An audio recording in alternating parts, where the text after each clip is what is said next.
Hey friends, welcome back to another episode of Getting Close Up, the show focused on independent artists and creatives. I'm your host, Danielle Cox, and like I say every time, and I mean it every time, join the GCU fam today by subscribing to the channel, liking this video, and making sure that you ding the notification bell so you don't miss a thing.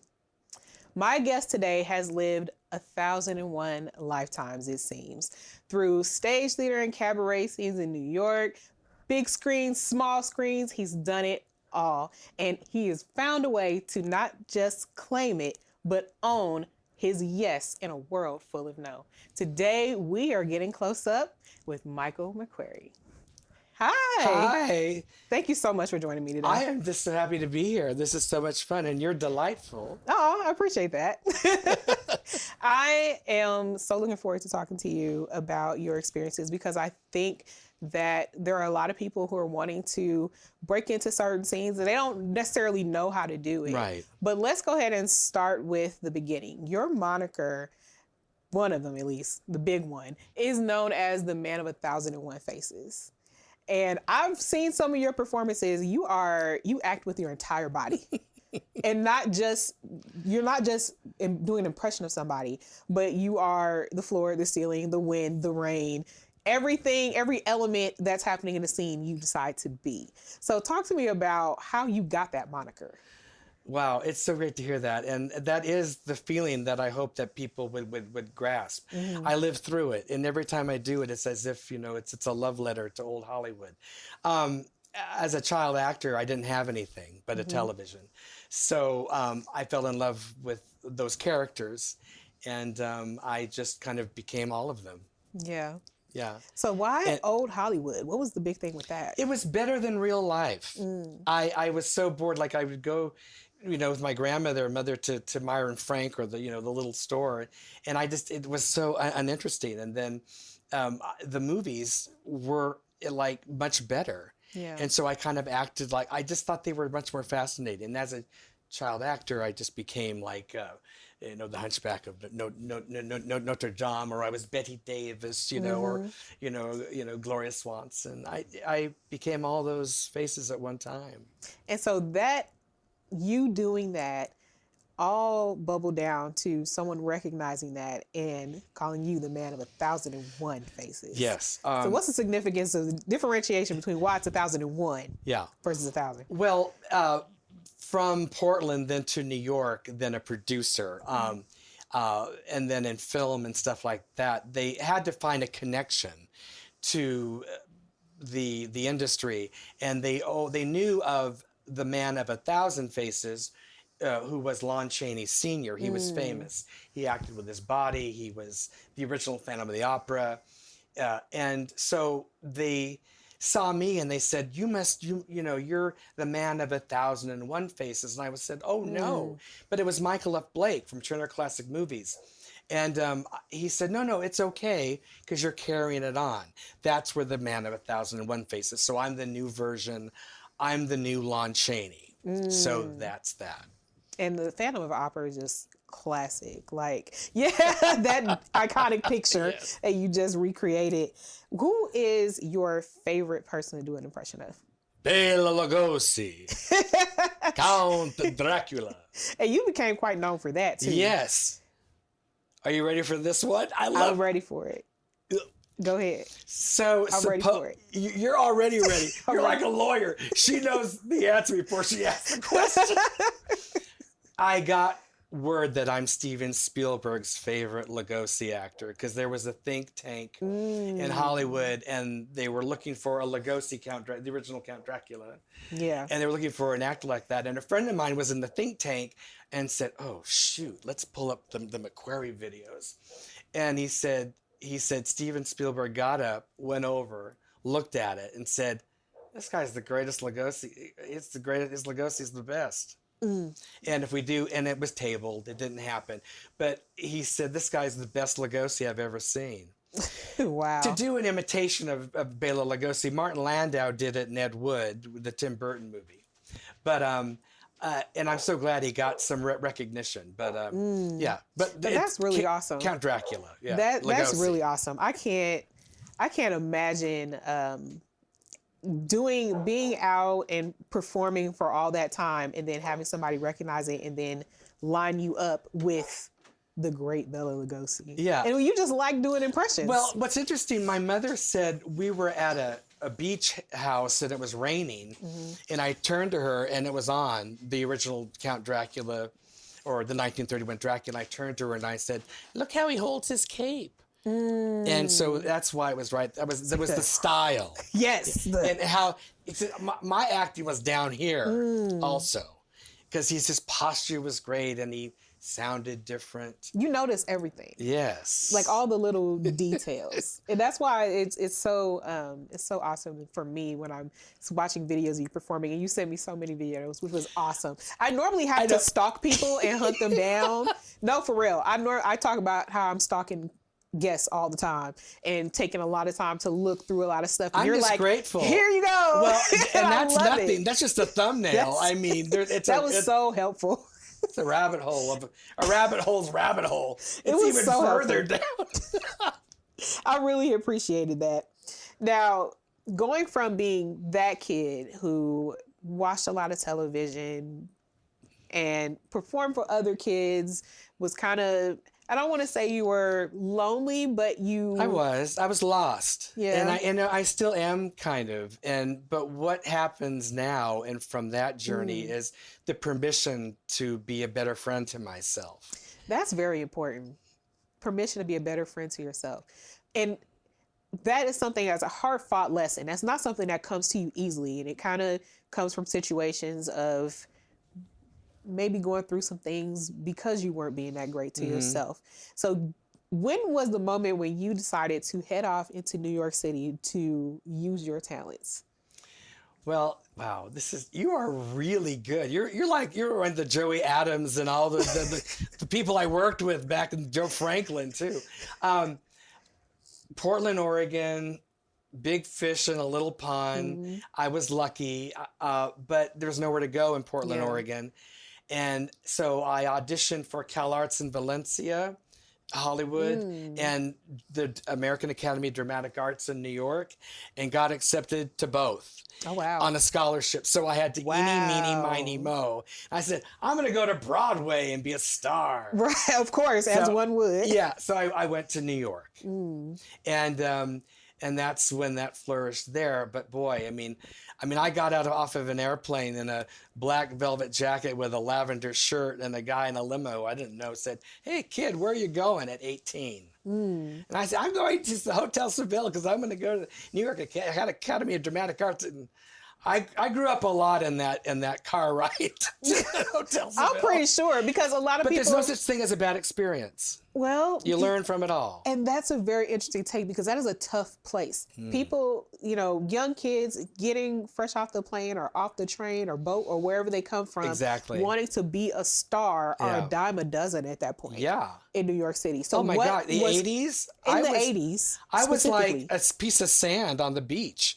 However, like this and like us and like me liking you, like you liking me, you have a spark or something, I was told. And I used to go to these bars and people would buy me drinks, and I had an androgynous look.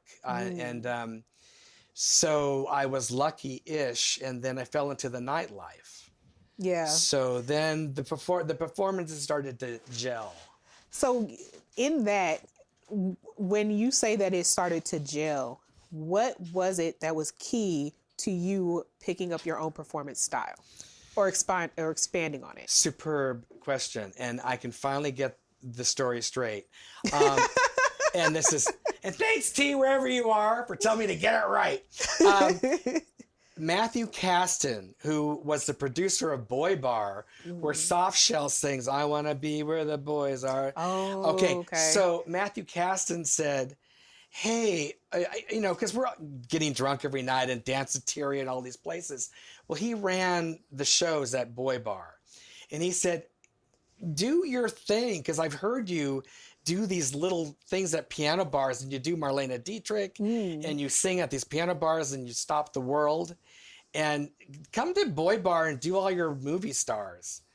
And but I had to do them doing something. So I decided to do them singing old songs. Oh, okay. And so, like, for Lugosi, when I did Dracula, Kiss of Fire worked because it was a tango. So That makes sense. So it was quirky, and people Dracula were like, would be doing a tango. so they're doing ha ha ha ha ha ha oh ha ha. They were loud. And they're still there with their jaws They're on. still trying to figure it out.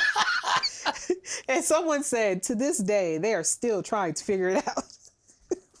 Always leave them wanting more, right? I love that. It was fun.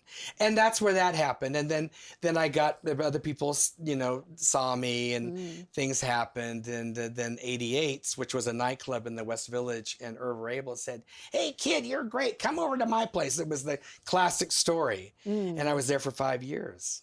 And you never know who's watching you. You never know who's watching you.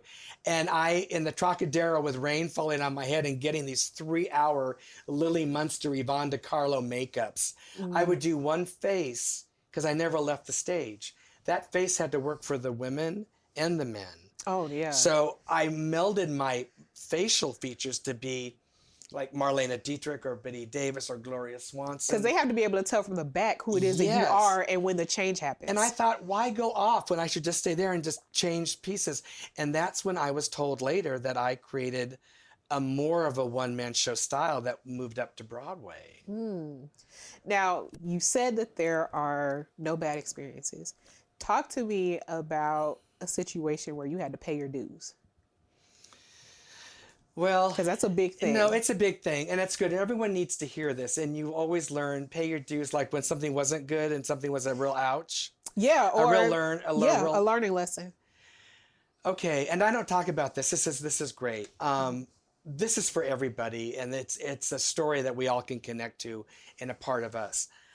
I had a very intel interest for Men in Black 3. There was one character. This is, way before, they were auditioning for Men in Black 3, right? The movie. And they wanted this Ronan at the Wonder Wheel. And Ronan was a character, a huge alien with a big turban. Oh. Now, I never saw the movie because I was kind of, you'll understand why. And I got to get over that. But actually, I did see it. I think I missed it. I think it was this big. The role was this big.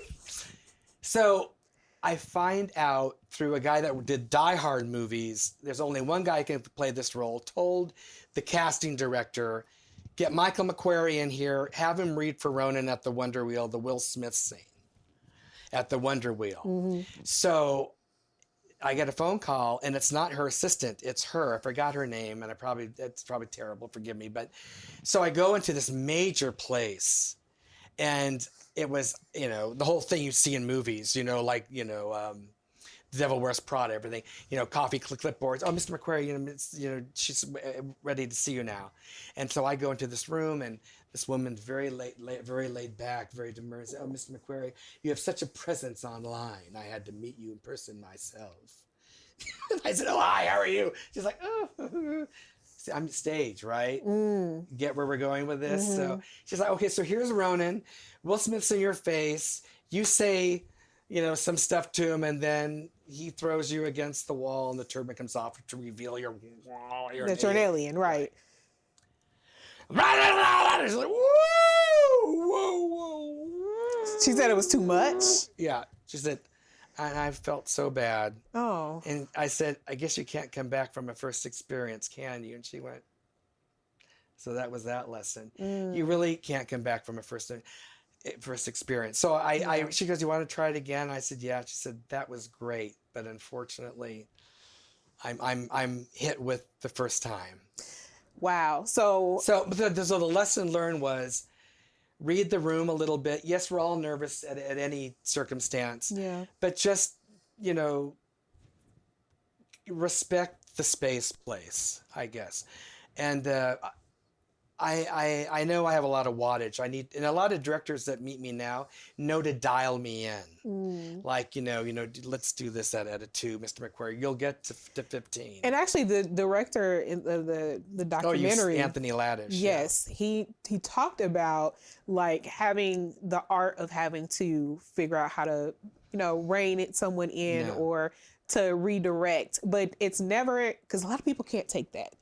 a lot of people can't take I just being wanna be better. redirected or Yeah. directed at That's all. why it works, right? Yeah. And that's a skill that, once you learn it, you become easier to work with. And when you're easier to work with, people don't mind working with you again. Right. So yeah, it's an interesting, but that was that. I learned just pay attention and sometimes don't start big at the beginning.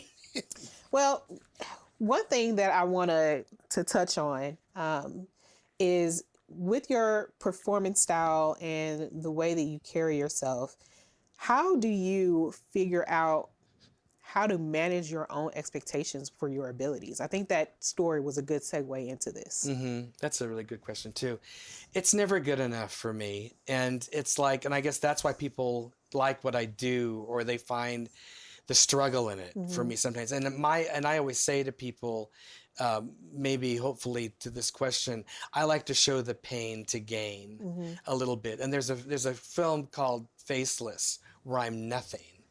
And it's Enrico Vittani, this big director, said, Michele, just be you, taking the actor closing the door and take the makeup off and look at the camera. And he said it burned a hole in the screen. And so the quiet moments, I'm finding out, Danielle, that it's like, it's working with the expectation, and it's a dance. It's a dance. Did I get to that? No, I think that's really what you said was really important. So what I love is that you've done so many things, but you still are like the biggest fan of yourself. Well, I'm my own press agent. I'm my own everything. I mean, I'm the actor. I'm the writer, director, producer, and the barker. And during COVID, there was another documentary that was going to be done on me, and this guy was filming me going out because I had no stop signs, because I had to draw, I had to eat. Yeah. And so I'm drawing people, and they were more freaked out about how I was doing that. Well, I never seen any stop signs, and I've always been about the other person. So, Well, you've also prepared for us a performance. Yes. And I'm very excited to see that. You haven't told me a whole lot about what it is yet, because you had a few different ideas cooking. So it's all the dials, all breaking. So stand back. Without further ado, Michael McQuary.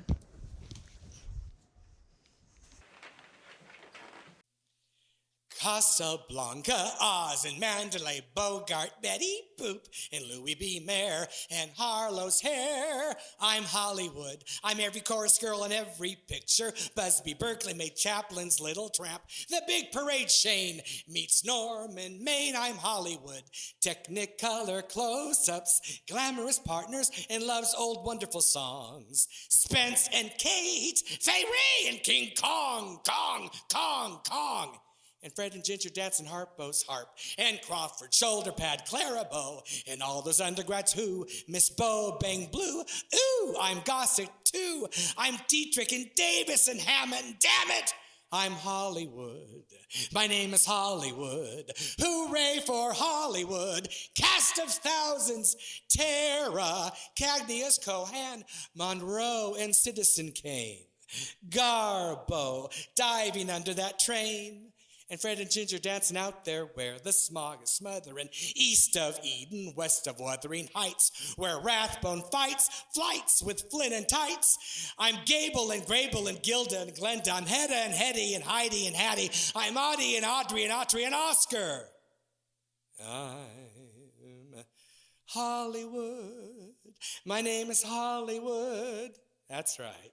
Hollywood. I'm Hollywood. Ready when you are, CB. Yes! Applause, applause, applause. I'll do the Kirov ballet bow. I would expect nothing less. Well, it's you. I gotta be good. Well, that was definitely a surprise, and I'm very grateful for you providing. Well, I'm the only one that can do that. So they say. So they say, but no, that's true. You are the only one that can do that. That's what Mel Brooks would say. My dad loved Mel Brooks. That's only but Yeah, I would run into him and he'd say, yeah, you're everything. How do you do that? How do you do that? I don't have any other choice. You didn't have any other choice, and that's what he the thing. liked. It was the Yeah. old, you know. Well, I mean, popping off 18 years old. I didn't realize you were that young, by the way. Getting into New York. Leaving everything. It was all like this, Danielle. It was like going back, and the lady was jabbering on the plane. I went, excuse me, I just left my whole life, my mother, and I don't know where I'm going and what's going to happen. She was like, and so how... And that, her wow made me realize that wow. That was a big deal. Yeah, I'm starting a whole new world. How did you find Universe. support or people to link up with to help keep you afloat? Because you weren't really used to having a whole lot of people alone. around I was you. like kicked. I mean, I just thought it'd be different, and there was a lot of crying, a lot of I'm just gonna be a steward on an airline. I don't know. I'm not gonna do this. It was the nightlife. I fell into the nightlife. I had a friend, this Middle Eastern prince, named he was Blackie, I was Whitey. He was like Lebanese. I know that's what we you know. But the money people liked us. I mean, so we would go out to these VIP rooms, and I just loved the nightlife. And I would be in a corner and I would just sing a song, or I would turn into something. I would do what I did, and it just it was. I got support in the night in the club scene.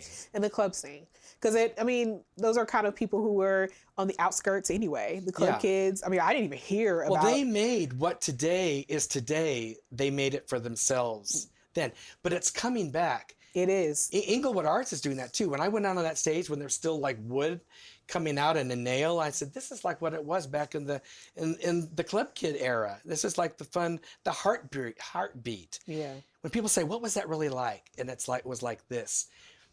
You know the violet light that you put $100 bill under to see if to it's make sure back in the old time? It was like that feeling the whole time. It was that beautiful vibrancy. Just vibrant. And I want to talk to you about that too, because Kansas City, I don't know if people understand how big the independent film scene, independent artist huge, scene is here in Kansas City. It's very rich. And you left New York and came here. Talk to me about the choice to do that and how you ended up in the mix of all this stuff. 40 years in New York, changing like the whole whatever, or becoming, the matinee idol. I actually couldn't afford the maintenance anymore of my place. I lost my entire family. That's a lot of stuff. And was able to liquidate down to get a place on 6th Avenue and 9th Street, prime real estate, because that's where that's where the PATH train was, and Balducci's. They filmed a lot of movies there.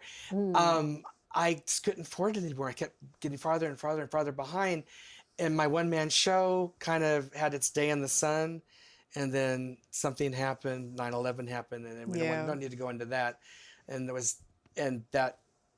it just stopped. And so I just worked at a pet shop. I mean, that's what everyone wanted to know. I mean, you just got to do what you got to do to keep on going. That's a part of the story too. And sometimes you got to go left to go right. And it's okay. What do you mean by that? Well, like I had to do some stuff that I normally wouldn't want to do. And I felt a strength there that I never thought I'd find. That's important. Just a will and a purpose on the planet. And then I was able to put myself back together. But then I just couldn't afford the maintenance anymore. I had a friend, and he was my producer, director, writer. And he had family in Kansas City, and said, "Hey, we can, let's sell this place and get a place in Kansas City, and it'll be fun." I said, "Okay, I'm tired of New York." I did it. I was there for 40 years. Yeah, you're there a long time. So it's like, and then I landed here, and it's a little tribal here, with the and not. It's okay. You gotta find your peeps. But it's like also, I don't mind taking a back seat, but let me speak up once in a while, Well, I mentioned the same thing too in my interview with Russ about how interesting it is that a place like Inglewood Arts exists in Independence, Missouri. It's all boom, boom, boom, boom, boom. It just doesn't seem like it should. Heart. It doesn't. You don't understand that. Well, Russell does a lot of that. He is the heart. He makes the boat float. It just doesn't seem. It just seems like an unlikely place for that kind of boon of new ideas Yeah. and artistry. It's organic and there. It's just organically diversity. And Right. people wouldn't expect that from that particular place. Right. So I get what you're saying when you're saying that like Kansas City can be a little tribal. But you came here Yeah. and then you found new opportunities to get into. Well, what's interesting, it didn't stop. well, people liked me from my stuff when I was younger. They knew who I was. Because, if you care about the stuff, Yeah. you'll research it. And I came up and like some people would go, oh yeah, I've seen your stuff. But no one is overwhelmed. I used to get excited about things. Everything today is now about just a like symbol. There's no like, wow, that's fantastic. Yeah. But I want to bring that back. There's a culture of numb. We're very numb. And I a know lot it's of different protecting. things. I know that I get the insular, but watch out. Yeah. Because you're going to like get stuck back there. Very true. But You- you still get a great response It's from younger people who may not even know the characters you're doing they impressions like of. the personality, I think. I think it's the big personality that works. Like when I did I'm Hollywood in the Fringe, my director said, these kids aren't going to know who Betty Davis is. And I said, look, I had to see her for the first time too. And I was bowled over by her like, fasten your seatbelts. It's going to be a bumpy night. And people still say And they that were and like- don't even know where it comes from. Yeah, and that's where it comes from. I thank you so much for talking with me today. Why don't you let the people watching know where they can find you, where they can keep up with you? I just love this. This gal Danielle Cox is the best. Michael McQuary, really easy to find. I'm not on Threads or X or like that, but I'm Michael McQuary on Facebook. I'm reaching my limit, but Michael McQuary Facebook, Instagram, just type in MMQ, boom, I'll come right up. It'll be like this McQ in this face or whatever. Instagram, MMQ, Michael McQuary. I had to make sure we did that right. Well, Am I in the camera? Get in there. There's one other thing. You do your essence in seconds Yes. Uh-oh. with the sketches, and I love seeing your work. People need to go, when you go follow him, you'll see a bunch of videos of him doing sketches where you basically take the essence of a person in that moment and you sketch it out. So what I'm going to challenge you to do, But you got me to get set up. I'm going to let you get set up. I'm Hey. going to give you a moment. Get set up. I'm going to I challenge have to act you. like I don't know what's going on. Oh, what? I'm going to challenge you to see if you can do my portraits while I do my clothes. What a delight beyond measure. Wait, no, And you just so happen to have a marker. oh, look what happened. And look what's over here. What? Oh my gosh. Where did that come Okay, from? so you see this, lady? There's nothing. all of it's us. blank. Yes, it's just this. It's blank. Blank, It's a blank, regular piece of paper. So Okay. when do we? Where's the? I put it on here. Hold on. Let me get over here. All right. Okay, you ready? And go. Many thanks again to my guest, Michael McQuary, for being here. I told you guys you were in for it. Stories and just basically a treat hearing about his life. All the links that he gave will be down in the description box below. Check him out so you can keep up with him. And also make sure that you tune in to Getting Close Up. New episodes air bi-weekly on Fridays. And we also release the podcast version, so make sure you check that out as well. Also, check out me and Dee for us giving you the tea on TCU reviews. I'm trying not to get distracted by the squeaky marks. I know, like, are you getting like shivers? Okay, all right. So make sure I that you just guys bought more time. like, you comment, you subscribe. You guys are the best part of all of this. And I'll see you again soon for another close-up. I'll be checking for you. Kabam! Wow. There we go. He did it.